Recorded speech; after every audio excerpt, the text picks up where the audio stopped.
우리 규모와 범위를 대폭 늘려 독도 방어 훈련에 돌입했습니다. 명칭도 동해 영토 수호 훈련으로 바꿨습니다.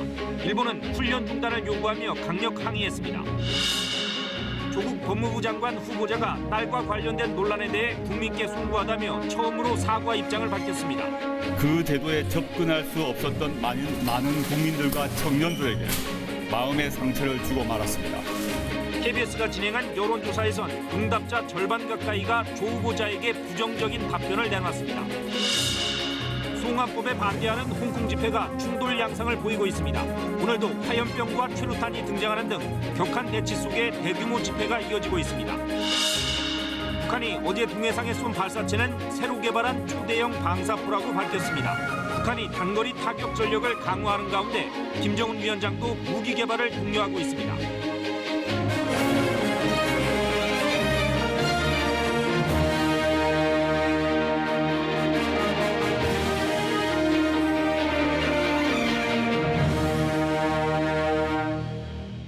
여러분 안녕하십니까? 일요일 밤 9시 뉴스입니다. 우리 군이 그동안 미뤄왔던 독도 방어 훈련을 오늘 전격 시작했습니다. 지소미아 종료 결정 사흘 만입니다. 이번 훈련은 6회 공군이 모두 참여하는 역대 최대 규모로 실시되고 훈련 명칭도 동해 영토 수호 훈련으로 바뀌었습니다. 처음으로 해군 이지스함인 세종대왕함과 육군의 특전사 병력도 투입됐습니다. 첫 소식 윤보미 기자입니다. 해군과 해경함정 10여 척이 독도 인근 해상에 투입됐습니다. 선두에 선 건 7,600톤급 이지스 구축함인 세종대왕함입니다. 우리 해군이 보유한 가장 큰 전투함입니다. 독도 상륙훈련도 실시됐습니다. 헬기를 타고 이동한 해군과 해병대 병력이 차례로 독도에 오릅니다. 우리 군이 오늘 오전 독도 방어훈련에 돌입했습니다. 훈련은 내일까지 이틀간 진행됩니다. 이번 훈련은 울릉도를 포함한 동해로 훈련 범위가 확대됐고 명칭도 동해 영토 수호 훈련으로 변경됐습니다. 해군은 훈련의 의미와 규모를 고려해 이름을 붙였으며 독도를 넘어 동해 영토 수호 의지를 더욱 공고히 하기 위한 취지가 담겼다고 설명했습니다. 훈련 규모는 예년의 2배 수준입니다. 해군과 해경은 물론 육군과 공군, 해병대까지 총출동한 역대 최대 규모입니다. 해군에선 이지스함을 포함한 최정예 전력인 제7기동전단이 처음으로 투입됐고 F-15K를 포함해 6회 공군 항공기 10대도 훈련에 참여합니다. 특전사 병력도 투입됐는데 육군에서 항공기가 아닌 병력이 이 훈련에 참가하는 건 처음입니다. 우리 군은 1986년부터 해군과 해경을 중심으로 독도 방어 훈련을 실시해왔습니다. 통상 한 해에 2번 훈련하는데 지난해엔 각각 6월과 12월에 훈련을 치렀습니다. 그러나 올해는 한일 관계 악화 등을 고려해 전반기 훈련을 실시하지 않았습니다. KBS 뉴스 윤봄입니다. 훈련 명칭이 동해 영토 수호 훈련으로 바뀐 것에서 알 수 있듯이 이번 훈련은 규모와 범위 면에서 예년에 비해 크게 확대됐습니다. 최근 동해상에서 잇따르고 있는 주변국들의 위협에 대처하기 위한 것으로 분석됩니다. 이어서 한승현 기자입니다.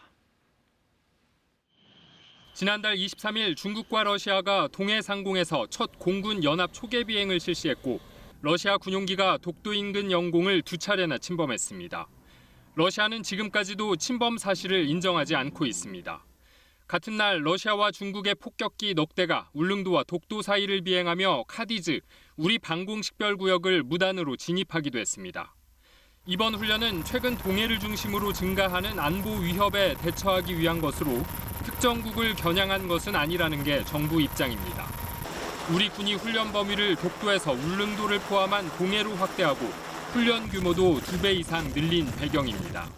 국방부 관계자는 동해 영토와 주권 전반에 대한 수호 의지를 공고히 하고자 6회 공군 합동 전력을 운용하게 된 것이라며 주변국 위협에 대한 대응의 의미가 있다고 설명했습니다.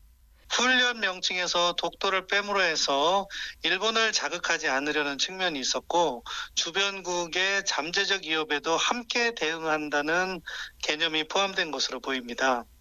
다만 매년 실시하던 상반기 훈련을 올해는 한일 관계와 기상 상황 등을 고려해 미루다가 오늘 전격 실시했습니다. 외교부는 일본 측이 외교 경로를 통해 동해 영토 수호 훈련에 대해 항의해왔으나 이를 일축했다며 독도에 대한 일본의 부당한 주장에 대해서는 단호하게 대응해 나갈 것이라고 밝혔습니다. KBS 뉴스 한승현입니다. 일본 정부는 즉각 강하게 반발하면서 훈련 중단을 요구했습니다. 우리 정부의 입장과 향후 대응책이 궁금한데 청와대에 나가 있는 취재 기자를 연결하겠습니다. 자, 김지선 기자, 일본 정부의 이런 반응은 충분히 예상됐던 건데 청와대는 뭐라고 설명합니까? 네, 해마다 정례적으로 해왔던 훈련이라는 점을 강조했습니다. 우리 영토를 수호하기 위해 늘 해왔던 훈련이라는 겁니다. 일본을 향한 정치적 메시지가 담긴 것 아니냐 이런 질문도 나왔습니다. 청와대는 우리의 안보를 위협할 수 있는 모든 세력에 대한 훈련이지 일본 꼭 한 나라만을 생각해 결정한 게 아니라고 선을 그었습니다. 네, 그렇게 설명은 하지만 지소미아 종료 결정 사흘 만에 이번 훈련이 전격 실시됐습니다. 일본과 전혀 무관하다고는 볼 수 없을 것 같은데요. 네, 그렇습니다. 정부와 청와대는 독도 방어 훈련을 광복절 전에 실시하려고 검토했다가 연기한 바 있습니다. 태풍이 북상하면서 기상이 나빠진 것도 고려됐지만 무엇보다 문 대통령이 광복절에 일본과 대화로 풀자는 메시지를 보낸 게 가장 큰 이유였습니다. 우리 정부로선 외교적 해법을 찾기 위해 일본을 자극할 수 있는 훈련의 시기를 조정해온 겁니다. 그러나 이런 노력에도 일본은 입장을 바꾸지 않았고 결국 우리 정부는 지소미아 종료 결정을 했습니다. 또 훈련도 더 이상 미룰 이유가 없다고 판단해서 오늘 전격 실시한 겁니다. 네, 당장 다음 주죠. 28일 일본이 백색 국가 제외 조치를 시행하는데 어떤 변화가 있을까요? 청와대는 어떻게 예상하고 있습니까? 아니요, 청와대는 일본이 발표한 대로 밀어붙일 가능성이 높다고 보고 있습니다. 다만 지소미아 종료 결정 이후에 일본이 추가 경제 제재를 할 가능성에 대해선 말을 아끼고 있습니다. 네, 그렇다면 향후 정부의 대응책으로 구체적으로 거론되고 있는 게 있습니까? 내년 도쿄올림픽을 준비하는 일본이 가장 민감해하는 방사능 문제에 대한 대응 수위를 더 높여갈 가능성이 있습니다. 정부는 일본 수출 규제 대응책을 크게 3단계로 나눠서 준비해왔는데 일본 대응에 따라 우리도 단계별로 하나씩 대응하겠다는 방침입니다. 네, 알겠습니다. 청와대에서 김지선 기자였습니다. 조국 후보자는 오늘 다시 기자회견을 열어 청년들에게 상처를 주었다며 국민께 송구하다고 사과했습니다. 그러면서도 문재인 정부의 개혁을 위해 어떤 노력이라도 다 하겠다고 밝혀 정면 돌파하겠다는 뜻을 분명히 했습니다. KBS 여론조사에선 조 후보자가 법무부 장관에 부적합하다는 의견이 48%로 급증했습니다. 한우리 기자입니다.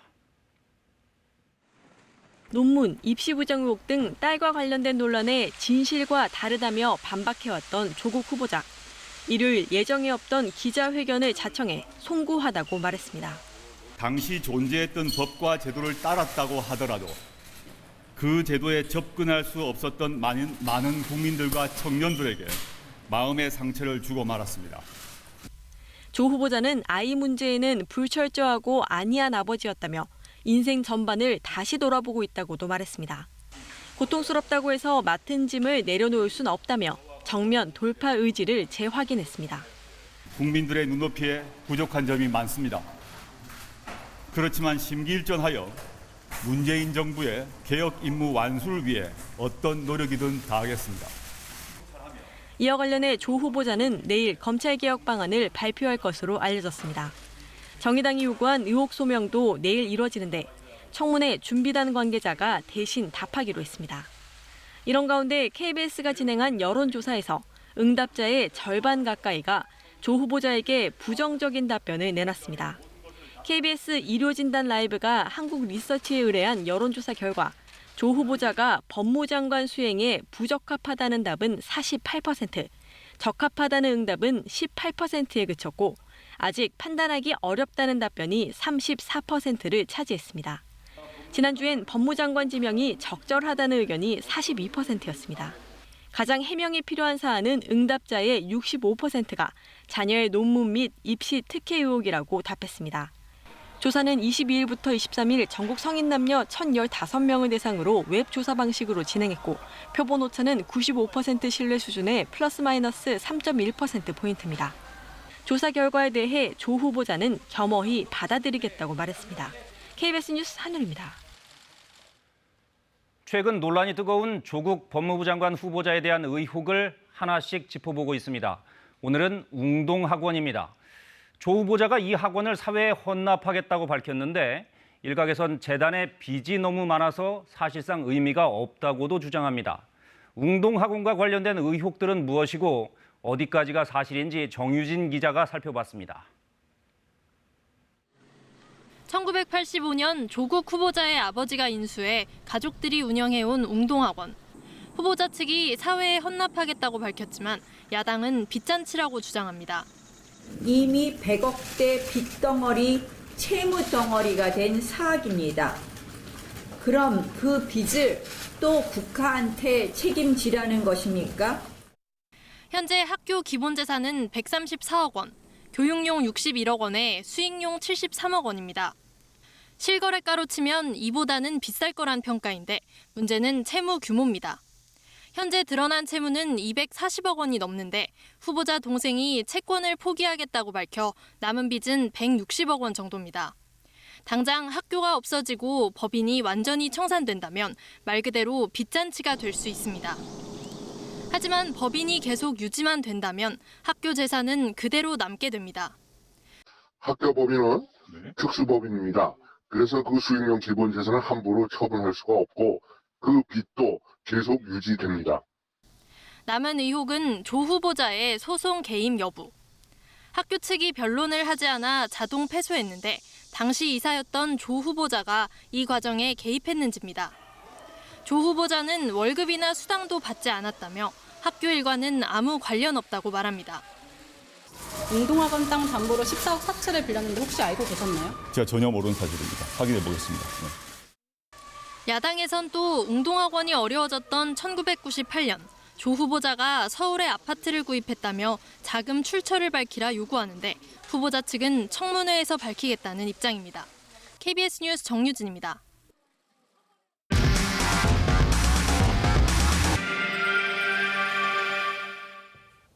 학부모 성폭행과 횡령 의혹으로 경찰 수사를 받는 서울 언남고 축구부 정종선 감독에 대해 보도해드렸었는데요. KBS 취재 결과 정 감독은 대기 발령이 내려진 상태에서도 선수 학부모들에게 술자리를 만들게 하고 또 경기장에 나가 선수들에게 소리를 치는 등 여전히 무소불위의 권력을 휘두르고 있었습니다. 김지숙 기자가 취재했습니다. 서울 언남고 축구부원들이 묵고 있는 경남 합천의 한 여관. 자정이 넘은 시각이지만 식당으로 쓰는 가건물엔 여전히 불이 밝혀져 있습니다.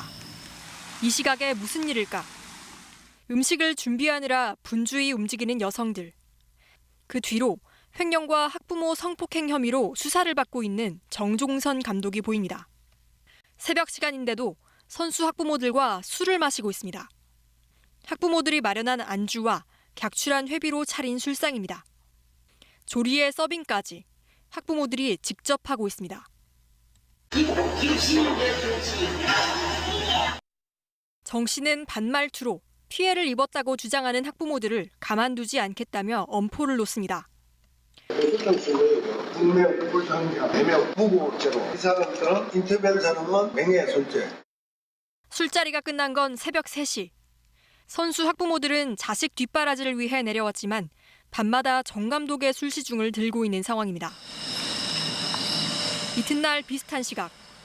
다시 찾은 여관 식당에선 정 감독이 참석한 술자리가 또 열렸습니다. KBS에서 왔는데요. 지금 대기 발령 상태신데 지금 여기서 학부모님들 데리고 무슨 졸업생이에요. 나봐요. 졸업생인데 왜 대기 발령? 지금 내가 애들 공부를 하는 거 아니잖아요. 여기 계신 분들은 학부모님들 아니세요? 저 학부모님들하고 자기가 와 있는 거하고 뭔 상관이 있어요, 나하고? 몇 마디 질문에 대답하더니 정 씨는 슬그머니 뒷문으로 사라졌습니다. 어떤 자격으로 여기 와 계세요? 나는 직무만 안 보는 거죠. 그냥 직무만 보는 거예요. 그죠? 경남 합천에선 지난 11일 개막한 전국 고교 축구 대회가 보름째 열리고 있습니다. 학부모들은 대회가 시작된 이후 거의 하루도 빠짐없이 늦은 밤 이렇게 술자리가 벌어졌다고 말합니다. 12시 넘어서 할 때도 있고 아들 경기 보러 왔는데 내 아들 경기도 못 보고 후반전부터 가라고 해서 밥 차리고 있는 거죠. 이 대회뿐만이 아닙니다. 지방에서 경기가 열릴 때마다 이런 일이 반복됐다는 게 학부모들의 공통된 증언. 대회가 열릴 때면 매일 밤 선수 학부모들이 음식과 술을 준비했다는데 이걸 야간 자율학습을 줄인 야자라고 부른다고 합니다. 정 감독은 현재 횡령과 성폭행 의혹 등으로 학교에선 대기 발령, 고교 축구연맹은 회장 직무가 정지된 상태. 하지만 학부모들은 여전히 정 감독의 영향력을 두려워합니다. 매주한테 좀 미포이고 그러면 경기 못 뛸까봐 아이들 3학년 되면 애들 원서 쓰는 걸 보면 리그 시간이 있어요. 그런 것도 다 채워야 되는데 그런 것도 만약에 못 채우게 되고 그러면 대학 가는데도 문제가 있고.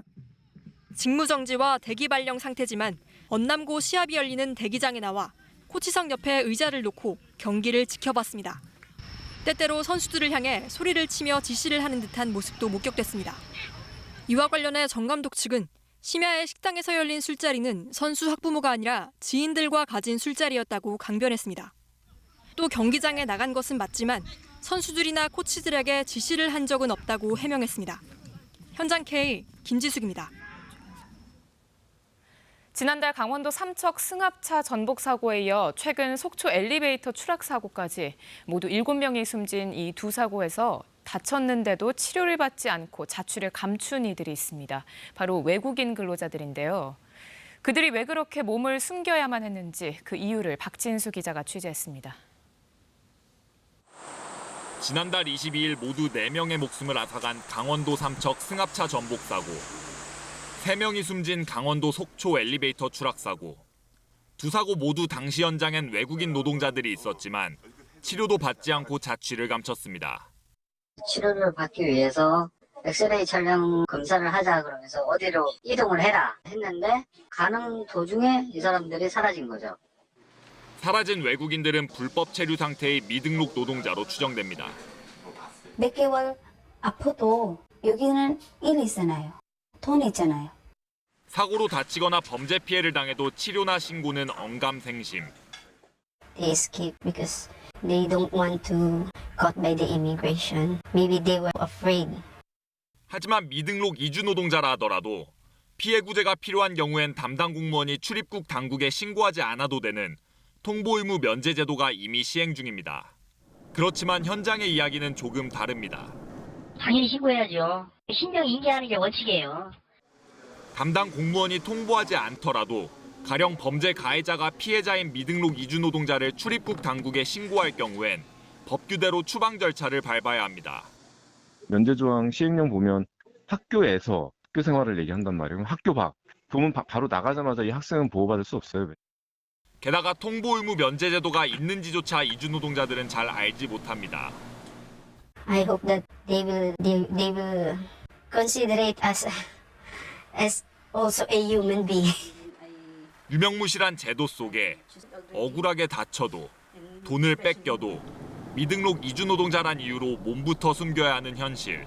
우리의 현주소입니다. KBS 뉴스 박진수입니다. 미중 무역 갈등이 갈수록 가열되고 있습니다. 트럼프 대통령이 이번엔 전쟁이나 대규모 재난 시에 발령하는 비상경제법까지 언급했습니다. 북한과 이란을 제재할 때 발동했던 법인데 그만큼 강력하게 중국을 압박하겠다고 엄포를 놓은 겁니다. 워싱턴에서 금철영 특파원이 보도합니다. G7 정상회의 참석차 프랑스에 머물고 있는 트럼프 대통령이 트윗을 통해 비상경제권법을 언급하고 나섰습니다. 중국에 대한 조치들이 초법적인 것 아니냐는 비판이 일자 트윗을 통해 가짜뉴스 기자들은 1977년 비상경제권법을 찾아보라고 한 겁니다. 비상경제권법은 미 행정부가 전쟁이나 대형 재난 등 긴급 상황 발생 시 신속한 경제 조치를 취할 수 있도록 한 것으로 지난 1977년 발효돼 지금까지 50여 차례 이 법에 따른 조치가 발동됐습니다. 테헤란 미 대사관 인질 사태와 관련한 이란 제재, 쿠바와 북한 관련 제재를 포함해 초대형 자연재난에 대응하는 조치들이 이 법의 근거에 이루어졌습니다. 국제테러나 대량 살상무기 대응에도 이 법에 근거한 조치들이 발동됐습니다. 그런 만큼 트럼프 대통령의 이 같은 언급은 더욱 강력한 중국 압박에 나서겠다는 뜻으로 풀이됩니다. Well, I have the right to. If I want, I could declare a national emergency. I think when they steal and take out and intellectual property theft, anywhere from $300 billion to $500 billion a year, and when we have a total loss of almost $1 trillion a year. 트럼프 대통령은 중국은 필요 없다는 언급까지 하면서 중국은 물론 중국 내 활동 중인 미국 기업들까지 국내로 돌아오라고 압박하고 있어 관련 근거로 언급한 것 아니냐는 분석도 나오고 있습니다. 뉴욕타임스는 미중 무역 전쟁에서 트럼프 대통령이 이 법을 발동할 경우 중국과의 외교관계 수립 이후 미중 간 가장 중대한 단절이 될 것이라고 보도했습니다. 워싱턴에서 KBS 뉴스 금차량입니다. 주요 7개국 G7 정상회의가 프랑스 비아리츠에서 시작됐는데 초반부터 시끄럽습니다. 회의장 안에선 트럼프 미국 대통령의 보호무역주의에 대한 각국 정상들의 성토가 잇따르고 있고 공동선언 채택도 불발될 것으로 보입니다. 회의장 밖에선 정상회의 반대 시위가 격화되고 있습니다. 파리에서 양민효 특파원입니다.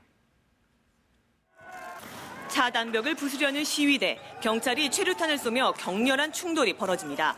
주요 7개국 G7 정상회의가 열린 프랑스 비아리츠. 이틀 전부터 회의장 인근은 물론 비아리츠 일대가 봉쇄됐습니다. G7 반대 시위대는 약 30km 떨어진 프랑스 스페인 국경 일대에서 차분하게 집회를 시작했지만 일부에선 시위가 격화되고 있습니다. 회의장에선 정상들의 기싸움이 치열합니다. 중국과의 무역 분쟁 확전은 물론 디지털세엔 관세 보복으로 EU와의 충돌도 불사하겠다는 트럼프 미국 대통령의 정상들의 성토가 잇따른 겁니다. President Trump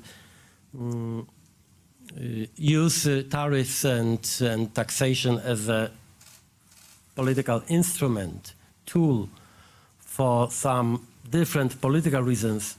It means that this confrontation can be really risky for the whole world, including the EU. 이란 정세와 북핵 등 안보 문제도 G7 테이블 위에 올라 있지만 미국과 EU 국가 간엔 시각차가 큽니다.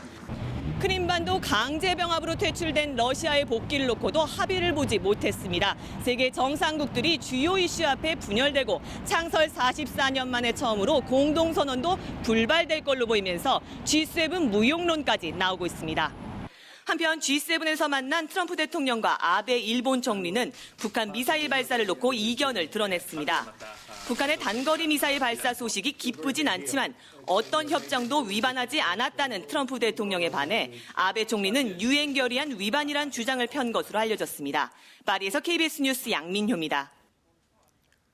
이렇게 미일 정상이 북한의 발사체를 두고 이견을 보였습니다만 북한 매체는 보란 듯이 어제 쏜 발사체가 새로 개발한 초대형 방사포라고 밝혔습니다. 이딴 시험 발사를 통해 단거리 타격 전력 강화에 나선 것으로 보이는데 김정은 위원장이 직접 현장을 지도하면서 무기 개발을 독려하고 있습니다. 김영은 기자가 보도합니다. 북한이 새로 개발했다며 공개한 신형 초대형 방사포 발사 장면입니다. 어제 함경남도 선덕 비행장에서 동해상으로 쏜 발사체입니다. 이번에도 김정은 국무위원장이 시험 발사를 현장에서 지도했습니다. 북한은 신형 초대형 방사포 발사가 성공했다며 자력으로 개발한 신형 무기라고 주장했습니다. 세계적인 최강의 우리식 초대형 방사포를 연구 개발해내는 설리 없는 기적을 창조했습니다. 북한이 공개한 초대형 방사포는 최근 2차례 시험 발사했다고 주장한 대구경 조종 방사포와 겉모습이 유사합니다.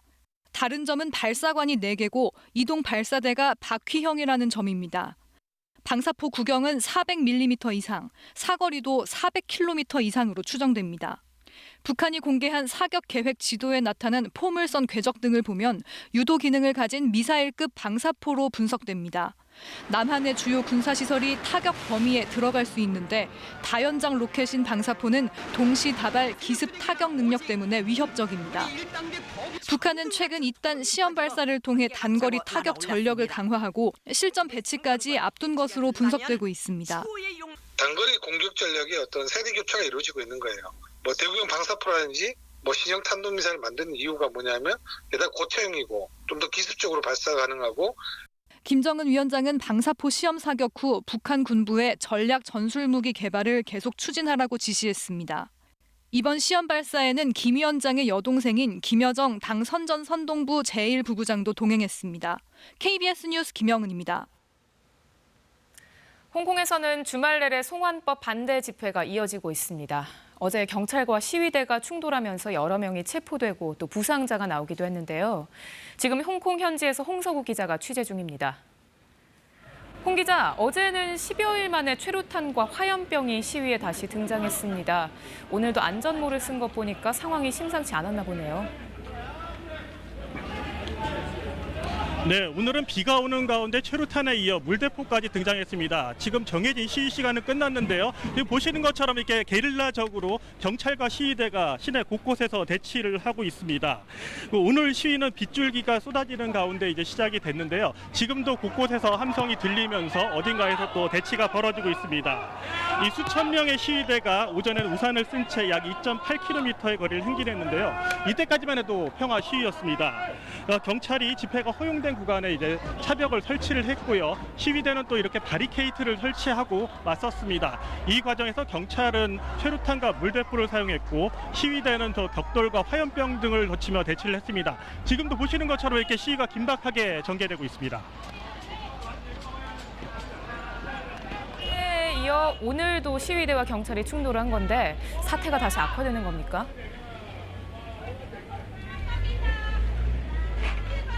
네, 지금 시위대가 했던 바리케이트가 여기 보이고 있는데요. 시위가 정확한 어떻게 전개될지는 아직 조금 더 두고 봐야 알 것 같습니다. 하지만 연 이틀 동안 이렇게 기습 시위, 폭력 시위가 전개되면서 홍콩 사태는 장기화를 좀 맞을 것 같습니다. 이런 가운데 그 캐리람 장관한테 19명의 그 중진들이 방문을 했거든요. 5대 요구 사항 가운데 한 2개 정도를 반영하면 어떻겠느냐 이런 의견이 있었습니다. 그러니까 송환법 철폐하고요. 그다음에 이제 경찰의 강경 진압에 대한 그 사과 및 조사입니다. 그렇지만 캐리람 장관이 송환법 철회에 대해서는 난항을 보인 것으로 사우스차이나 모닝포스트는 전했고요. 시위대도 5대 요구 사항 가운데 단 한 개도 양보할 수 없다. 이런 입장을 밝히고 있습니다. 한편 연 이틀 동안 벌어진 주말 시위는 이 관광객들이 주로 가는 곳이 아니고요. 이곳처럼 이 현지인들 위주로 전개됐습니다. 네, 홍콩 시위 현장에서 홍서구 기자였습니다. 방사선으로 암세포만을 골라 제거하는 첨단 치료 기술이 나왔습니다. MRI를 결합해 암세포의 위치를 추적하면서 정교하게 치료하는 건데요. 기존 방사선 치료보다 후유증도 덜하다고 합니다. 이충헌 의학 전문 기자의 보도입니다. 직장암을 앓고 있는 60대 남성입니다. 간에까지 퍼진 암을 치료하기 위해 방사선 치료기 안으로 들어갑니다. 첨단 방사선 치료기가 360도 모든 방향에서 방사선을 쏴 암세포를 제거합니다. 기존 방사선 치료보다 환자가 느끼는 후유증이 훨씬 적습니다. 방사선 치료를 받고 나면 이제 피곤해서 굉장히 축 처지는데 전혀 그런 게 없고 후유증이 전혀 없더라고요. 정상 조직은 건드리지 않고 암세포만 골라 정교하게 타격하기 때문입니다. 정밀한 치료가 가능한 건 방사선 치료기를 결합한 MRI 덕분입니다. 실시간으로 촬영하는 MRI 영상으로 종양의 위치를 추적합니다. 환자가 숨 쉴 때마다 미세하게 움직이는 종양을 쫓아 방사선을 쏩니다. 방사선 범위 안에 종양이 들어왔을 때만 방사선이 조사되는 그러한 방식이거든요. 그러니까 훨씬 더 치료 효과가 보장이 되고 안정성 면에서도 높다고 얘기할 수 있겠습니다. CT로 암의 위치를 파악하는 기존 방사선 치료기보다 피폭 위험이 적다는 장점도 있습니다. 이 방사선 요법은 숨 쉴 때마다 위치가 변하는 폐암과 간암, 전립선 암을 치료할 때 좋습니다. 방사선 치료가 갈수록 정밀해지면서 두경부암과 조기 폐암 등으로 적용 범위를 넓히고 있습니다. KBS 뉴스 이충헌입니다. 원금 전액 손실까지 우려되는 금리 연계 파생 결합 펀드, 즉 DLF의 절반 가까이는 고령층에 팔린 것으로 나타났습니다. 우리은행과 KB 하나은행 측은 개인에게 판매된 DLF 상품 가운데 46% 정도인 2,020억 원을 65세 이상 고객 760여 명에게 판매했다고 밝혔습니다. 한편 금융감독원은 우리은행과 하나은행을 상대로 특별검사에 착수했습니다. 상습 도박과 외국환 거래법 위반 혐의를 받고 있는 양현석 전 YG엔터테인먼트 대표와 그룹 빅뱅의 전 멤버 승리가 피의자 신분으로 다음 주 경찰에 출석합니다. 양 전 대표와 승리는 해외 원정 도박을 하고 이른바 환치기 수법으로 도박 자금을 조달한 혐의로 경찰 수사를 받고 있고 경찰은 YG 사옥을 압수수색해 자금 입출금 내역 등을 확보했습니다. 휴일 곳곳에서 화재가 잇따랐습니다. 오늘 오후 1시 반쯤 충북 청주시 한 가전제품 제조 공장에서 불이 나 소방서 추산 13억 원의 재산 피해가 났습니다. 이에 앞서 새벽 4시쯤에는 계룡산 국립공원 입구의 식당에서 불이 나 14명이 긴급 대피했으며 새벽 1시 반쯤에는 전남 장성군의 동식물 체험관에서 화재가 발생해 앵무새 등 새 2,500여 마리가 죽었습니다. 관객들 바로 앞에서 펼쳐지는 뮤지컬 무대에서 특수분장과 효과는 인물의 특징을 부각하고 극을 더욱 실감나게 만들어주는 중요한 요소인데요. 이 마법 같은 뮤지컬 속 특수 효과의 세계를 윤영란 기자가 취재했습니다. 커다랗고 괴상하게 생긴 코가 유일한 단점이자 콤플렉스인 주인공 시라노. 6cm의 큼지막한 코가 공연 3시간 내내 배우의 얼굴에 잘 붙어 있어야 합니다. 분장팀이 석 달 연구 끝에 10g짜리 코 모형을 만들어냈습니다. 경도가 너무 약하면 검술도 있고 막 이렇게 액션이 큰데 그러면 너무 움직임이 출렁거리고 또 너무 강하면 근육 움직이면 따라주지 못하니까 떨어지고 그런 부분이 가장 힘들었어요. 값비싼 재질로 만들었는데 공연 2-3번이면 달아 못 쓰게 됩니다. 같은 역이라도 배우의 얼굴에 따라 달리 본을 떠 만들어야 합니다. 배우당 분장비가 수백만 원씩 늘었습니다. 아이들의 영원한 친구 공룡이 무대에서 움직입니다. 1m 남짓한 새끼 공룡들 5마리. 실감나는 공룡 인형을 이용한 배우들의 연기에 아이들은 살아있는 공룡을 만난 듯 폭 빠져듭니다. 길이 2m, 무게 30kg의 큰 공룡 모형에는 배우들이 아예 직접 들어갑니다. 몸체에 기계 장치를 넣어 움직이는 일종의 애니메트로닉스 방식입니다. 특수 효과를 활용한 공룡 제작에 3억 5천만 원이 들었습니다. 굉장히 복잡한 기계인데요, 사실은. 이게 수동으로 움직여야 하는 부분도 있고 그리고 자동으로 또 움직이는 경우도 있어서 시선이나 목 움직임, 돌리는 거, 몸통 돌리기 그런 것도 다 수동이에요. 드라마나 영화뿐 아니라 뮤지컬 무대에서도 다양한 특수 효과와 기법들이 공연의 완성도를 높여가고 있습니다. KBS 뉴스 윤영란입니다. 다가올 한 주를 전망해 보겠습니다. 오는 수요일 일본이 우리나라에 대한 백색 국가 제외 조치를 공식 시행합니다. 지소미아 종료 결정에 독도 방어 훈련까지 일본이 거칠게 반발하고 있어서 추가 보복에 나설 가능성도 배제할 수 없습니다. 최악의 한일 관계 다음 주에도 주요 뉴스가 될 수밖에 없을 겁니다. 박근혜 전 대통령의 국정농단 사건에 대한 대법원 판결이 29일 나옵니다. 핵심 쟁점은 삼성이 준 말 3마리 값이 뇌물이냐 아니냐입니다. 그 판단에 이재용 삼성전자 부회장의 재구속 여부가 걸려 있습니다. 운명의 이날 상고심 선고는 TV로 생중계됩니다. 선거제 개혁은 과연 어떻게 될까요? 국회 정치개혁특별위원회가 이달 말로 활동 기한이 끝납니다. 비례성을 높이는 개편 방안에 한국당이 반발하면서 진통이 계속되고 있죠. 특위 활동 종료가 임박했기 때문에 주중에 여야의 충돌이 격화될 가능성이 있습니다. 지켜보시죠. 지난 10달 동안 시행됐던 유류세 인하 조치가 오는 토요일 끝이 납니다. 다음 달 1일부터 휘발유는 58원, 경유는 41원 오른다고 하니까 참고하시기 바랍니다. 지금까지 다음 주 브리핑이었습니다.